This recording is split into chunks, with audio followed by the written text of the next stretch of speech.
Come on everybody, friends one and all, let's come together and break down those walls. We're gonna listen and we're gonna learn, having fun all the way. Somebody said, let's listen and learn together. Let's sing and learn forever. Let's listen and learn together. Let's sing and learn forever. Let's listen, sing, and learn.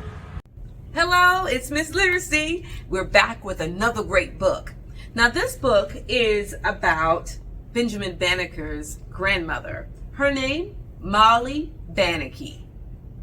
This book is so good that it won the Jane Addams Children's Book Award, a perfect book to read aloud. Written by Alice McGill, pictures by Chris Suenbeat. Let's go inside. On a cold, gray morning in 1683, Molly Walsh sat on a stool, tugging at the udder of an abstinent cow. She was a dairymaid, and it was her duty to get up every morning around 5 o'clock and go to that same shed and milk that same cow. The man who owned the cow owned the cottage where she lived, the manor house, and all the land around. He was Lord. Molly kept tugging. The milk squirted into the pail. When the pail was full, it was her duty to take it up the hill to the manor house and hand it to the scullery maid, who handed it to the kitchen maid, who handed it to the cook. The jittery cow kept hooking its head. The week before, the cow had kicked over the pail of milk. The cook had warned Molly that she would be brought before the court if ever again she stole the lordship's milk. That was the law. Molly's shawl was thin. Her hands were very cold. But at last the pail was full to a frothy brim. Suddenly, Molly sneezed. The cow jumped, the pail tipped over, and the milk seeped into the damp ground. Before the sun set that day, Molly stood before the court.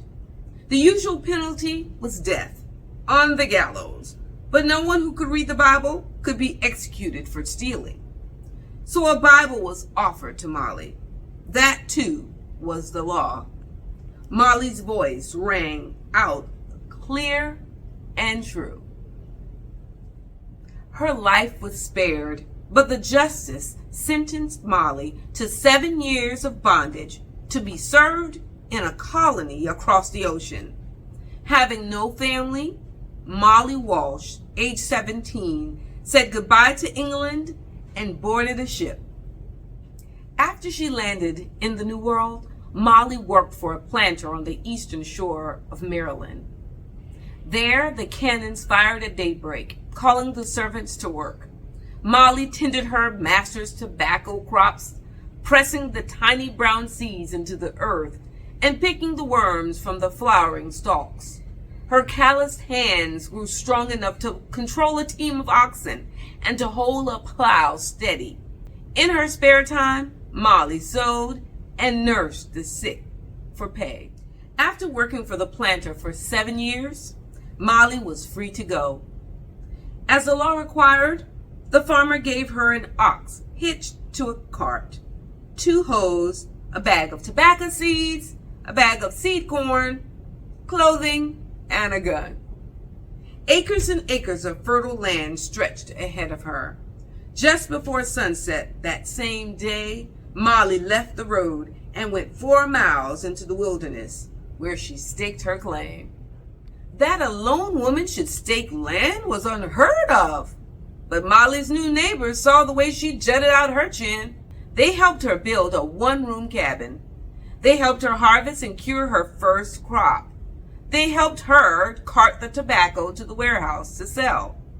But Molly soon realized that the farm was too much for her to manage alone. One day, Molly read a posted announcement that a ship would be landing soon.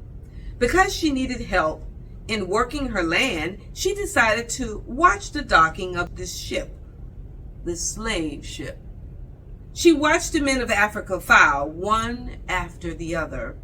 She saw the misery, the anger, and shame on their faces as they were forced to mount the auction block. Then Molly noticed a tall, regal man who dared to look into the eyes of every bidder. Molly bought him and vowed to treat him well and set him free just as soon as her land was cleared.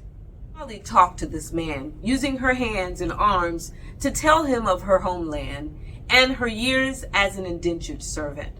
He smiled at the strange-looking woman with sweet-grass eyes and straw hair and skin the color of the underside of a melon.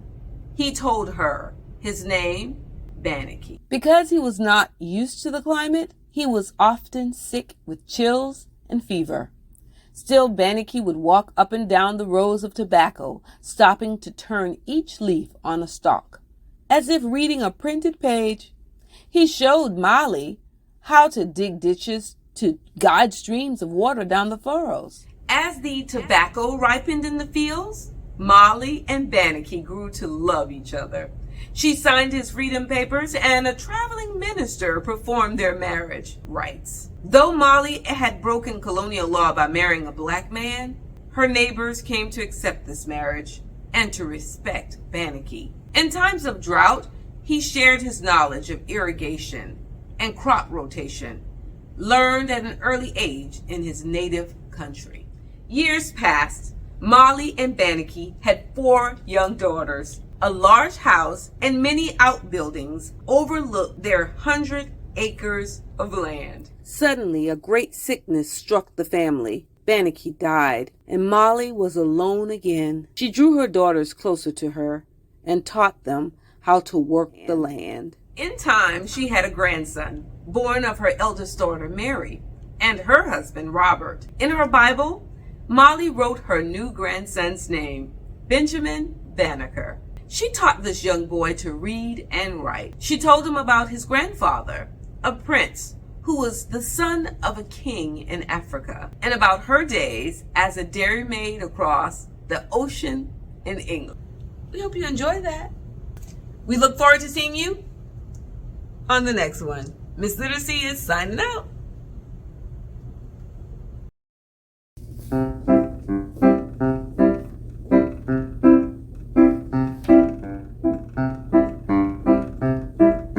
So lovely to see you here today, singing, listening, ba-da-ba-da-day. Thanks for joining our storytime group. It's fun to be together, ba-da-ba-da-do. Ideas to share, projects to do. So glad you came, ba-da-ba-da-do.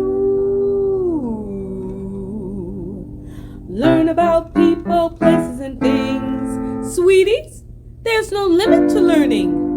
Ba-da-ba-da.